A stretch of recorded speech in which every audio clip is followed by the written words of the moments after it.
Marinaro, the Sick Podcast, fresh off the Canadiens 3-0 win. And joining me to talk about it, ça sent la coupe, François Gagnon, wearing his Montreal Canadiens red. Look at him. Tony, just one win. It smells hot dog, maybe. It smells winter, maybe. But the Stanley Cup, no, not yet. Let's wait until they win at least 2 in a row, because 1 in a row is not a good sequence. And so far this season, that's the only thing they were able to get 3 times, but it's only 1 win in a row. It's the Sick Podcast, brought to you by Cherry River Hard Seltzer, only 90 calories, natural flavors, no preservatives, now available in Quebec grocery stores and at the beer store. Here's to you, Nick Suzuki, who wasn't happy with the way he played in Los Angeles and in Anaheim. And after that game versus the Ducks, he said, very disappointed. I'm better than this. I got to play better than this. I take pride in my game. I want to be a very good player. I want to help this team. I'm not, and I better shape up. And the next game he did. Scores 2 minutes in, just over 2 minutes in. Sets up the next 2, 1 goal, 2 assists, first star. Francois, that's the response you want from Nick Suzuki. That's the response you want. And you know what? You could see that coming from Nick Suzuki. And I'm not talking about the game last night, that rebound game. I'm talking about the first 10 when he was not able to score, when his line was easy to play against. Actually, the entire Canadian team was easy to play against. But, you could feel that at training camp. Nick Suzuki came in. He was the number 1 centerman of that team. He had that big contract negotiation that was coming in. He knew that he was all alone up front and nobody was pushing him aside. We knew Christian Dvorak could try, maybe. Now we're looking at him more as a second-line center, maybe a third-line center. So Nick Suzuki took things lightly at training camp. He was gliding. And nothing against him. We always talk about the sophomore jinx, that second year that usually pro athletes are coming in and say, oh, man, I'm here. I'm a professional now. I'm settling down in the big leagues. And that second year is tough.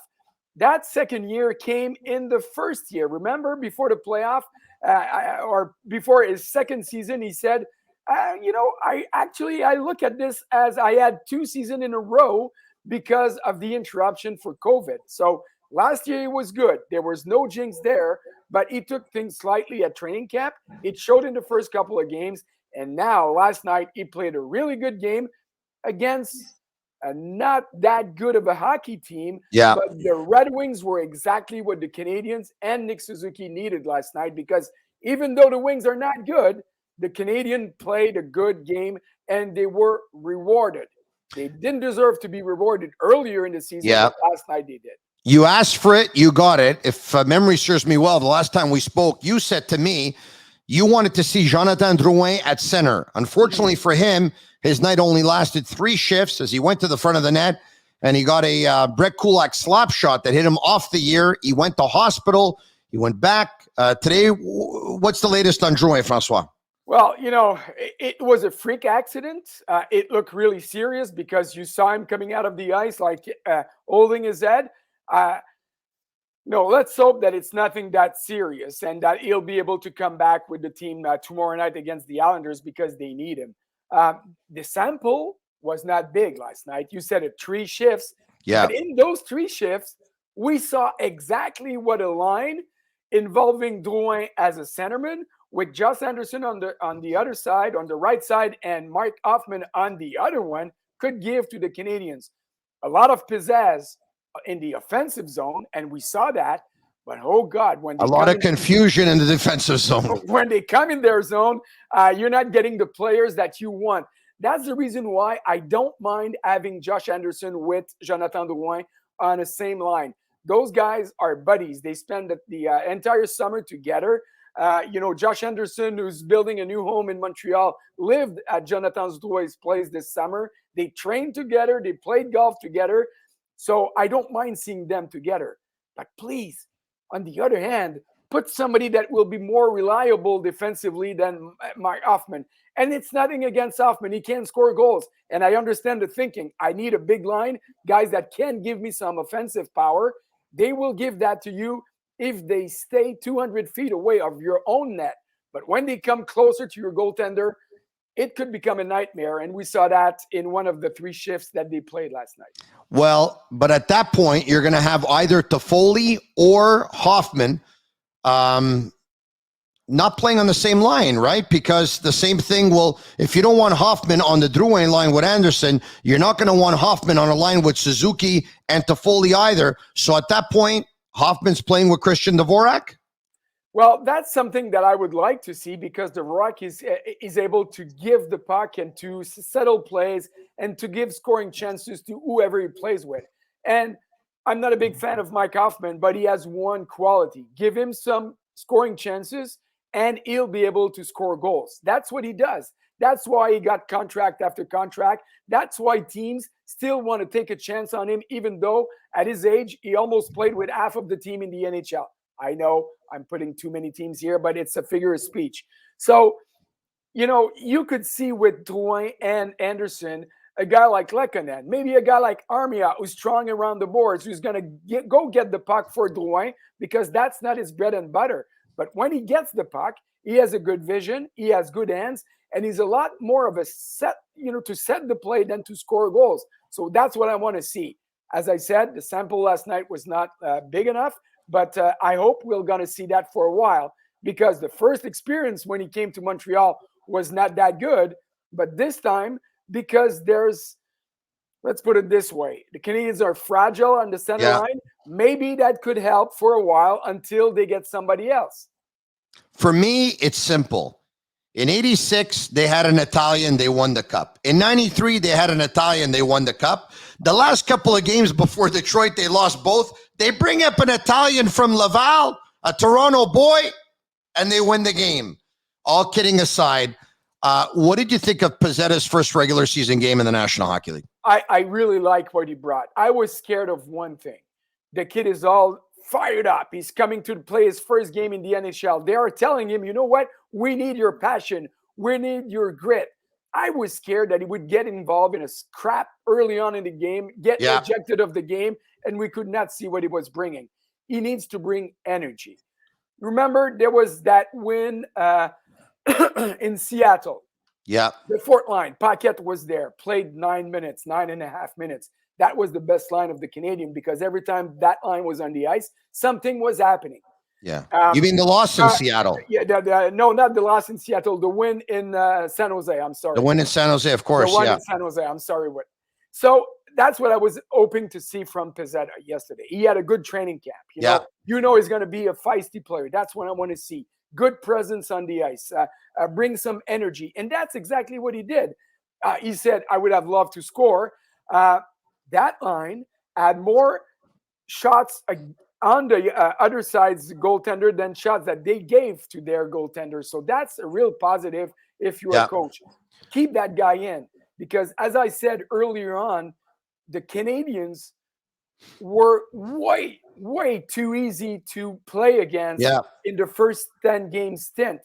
And actually, they stinked in many of those first 10 games. So now they need to be more tough to face. And a guy like Pezzetta will give you that. A guy like Paquette will give you that when he's going to come back from his suspension. You know what? I thought the same thing on Pezzetta. He played an energy game with control and discipline. It was very good the way he played. And I know some people, because they like the look, they like the hair, they like the smile, they like the energy that he brings. He's playing his first game. Everyone was happy for him. They may be looking at his 8.5 minutes and say, oh, they should have played. You know what, Francois? He's got limited talent. He gives you everything he has in the tank. I actually think that in his case, less is more. He can give you more by actually playing under a certain threshold of minutes. Let's say under 10 minutes. Well, you know what? That's exactly the same thing with Brendan Gallagher. Now he's injured. It's obvious. You saw him coming out of the penalty box. He was rested 2 minutes, entire 2 minutes to regain his composure, his energy. He gets a breakaway, and he was easy to catch up. It's obvious he can't skate as well as he can usually, and he doesn't have the speed. He still has the grit, though. But even though when he's in full shape, you cannot overplay Brendan Gallagher, because he gives everything he has every time he goes on the ice. Yeah. Some players, and I don't say that Gallagher is not smart. He's a smart player, but some players are smarter in the way that they give out their energy. They keep a little bit. oh, it's not needed here. I'll wait for, Gallagher doesn't think like that. He No, goes, he goes, he Gallagher goes. doesn't preserve energy. He puts the foot on the gas and that's it. Away para la. And if he plays 20 minutes, Yeah. at the end of the game, he's going to be liable because at some point, he will not get the energy that he needs to be able to deal with the situation. So that's why I agree with you on what you said about Pezzetta. 9 minutes, 9.5, 10 maybe. And if he becomes a good penalty killer in the NHL, give him a little bit more. But less is better with those guys because every time they go on the ice, you want to make sure that he's going to be on the plus side and not on the minus one. All right. Okay. So listen, I know the sample size is small for Paquette and especially for Brooks, and Paquette's out a couple of games, one more game because of the boarding penalty versus Trevor Zegras in the game versus Anaheim. Let's just say the Canadians have a great game versus the Islanders. And then it would be 2 great games in a row, minus Paquette, who is out with the suspension. Would that mean he could be in trouble? Well, I don't know for you, but when they signed Cedric Paquette, I thought that it was an insurance policy. I never thought that he would play on the third line. I thought he would play on the fourth line, play maybe in the best of situations 60 to 65 games, and being able to chip in if there would be some injuries. Now, there are plenty of injuries, and at some point they needed to look at him as a third line center. They put Mathieu Perreault over there, and he had a really good game once. But, those guys are not a solution on the third line. That's the reason why I was trying to bring Drouin on the center line to give at least a top 9 that will be more efficient offensively. Defensively, it's another story. So I hear you. When Paquette's going to come, is he going to get automatically a spot on the fourth line? Maybe not. But that's good, Tony. Yeah. That's good because when you have challenges into your dressing room to get who's going to be in the lineup, that means that you have depth. Right now, or in the first 10 games, the Canadian had none. And Dominique Ducharme was not able to challenge his players. He was looking at it and say, well, I need this one. I need this one. Even though he's not playing well, I need to put him on the ice for 16 or 17 minutes. And that was the situation why they lost 8 out of the first 10, which was the worst in, 80 years of the Canadians? Yeah. So the situation is getting better right now. Hey, congratulations to Alex Anthopoulos' Atlanta Braves, who won the World Series. And if you want to buy a Braves jersey or any team of any sport, sportbuffshop.com for all of your officially licensed sports apparel and even our sick merchandise. Use code SICK15 for 15% off on all of their items. All right, earlier today, Jeff Petrie said, the reason why I've been struggling is I put too much pressure on myself. It sounds like a logical explanation, considering that Shea Weber's career is pretty much over. Jeff Petrie has more on his plate. It makes sense to me, Francois, but I have to tell you, besides that, is there something else? Well, we are not in the dressing room anymore. We don't have close contact with the players. We cannot read what's going on in the room. Sometimes you don't need to speak with players. You look and you feel what's going on and you can understand why things are happening. Right now, I cannot read into his mind. What I can read on is the way he plays. And we saw too many times Jeff Petrie playing at with the tip of his stick, not getting involved. That guy needs to play with confidence. He is not a number 1 defenseman. Remember how he was playing in Edmonton before he got traded to Montreal? Yeah. It was tough. When he came to Montreal, he was in a better position. His chair was more comfortable. He was able to play with confidence. And last year with Joel and Manson, he had a partner that he was looking at and said, oh, he has my back. I can understand that, which was not the case with so many guys that played with Jeff Petrie. This season, it's back to square one. Not only Shea Weber is not there, so the number 1 defenseman spot goes to Jeff Petrie, but he has nobody to play with when he can feel safe. This guy cannot think about, oh, what if I get caught? What if I make a bad pass? So he's not controlling the pace. He's not controlling the game. He's just pushing the puck aside and pushing away. He's making bad passes, and he's not, he's not as sharp as he needs to be because around him things are not in the best of situation. That guy needs to play comfortably. And right now, it's uncomfortable. That's the way I see it. And it's no offense to Petrie. Give him a partner in which he will trust. Joel Edmondson, when he's going to come back, will be a big boost in the arm and in the confidence of Petrie. And he needs to understand that you have to deal with the fact that you're the number one defenseman on this team because Shea Weber is not there. And it's certainly not Ben Sherratt who's going to be the number one defenseman. Speaking of which, let's just say, and we've been told that Carey Price does not need to enroll in the Players Assistance Program for a second time.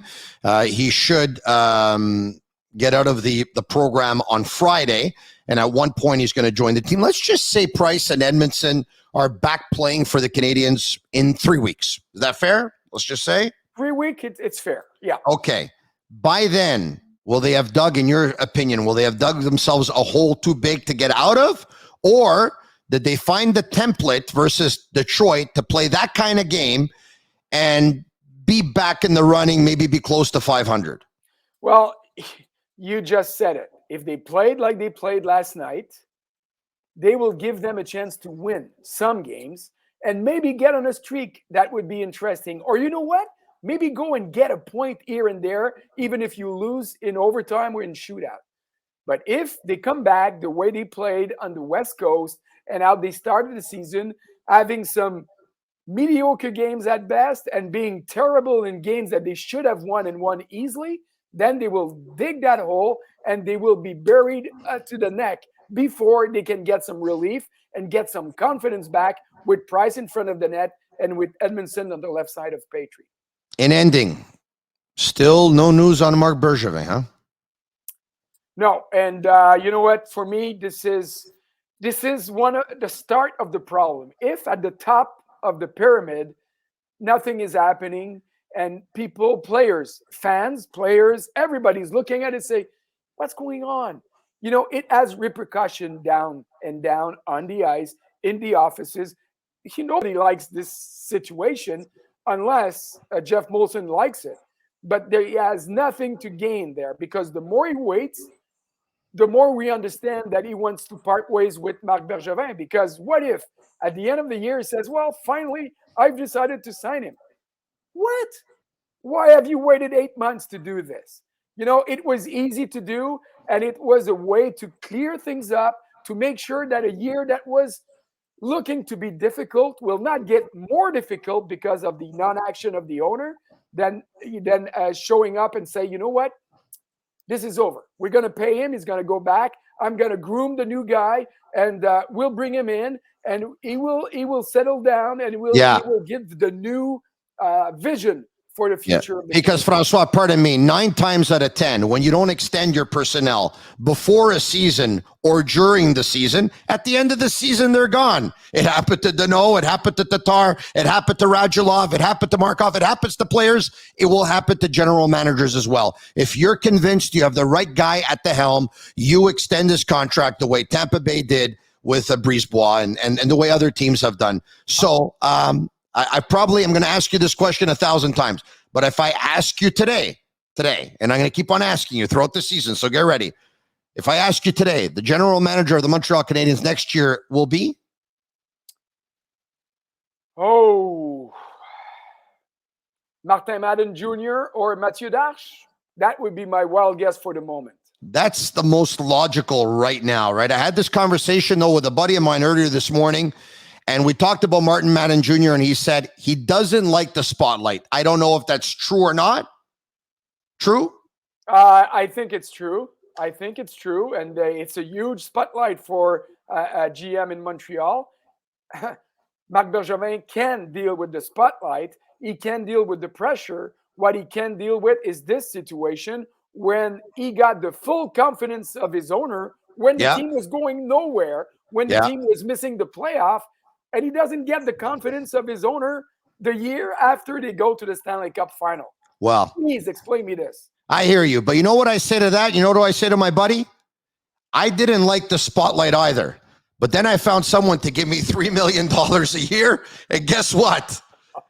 I don't mind the spotlight anymore. You give Martin Madden $3 million a year, he won't mind the spotlight. Hey, let's do it again sometime soon. Perfect. You're a money man guy. I try my best. There you have it. Francois Gagnon of RDS. It's now time to make some money.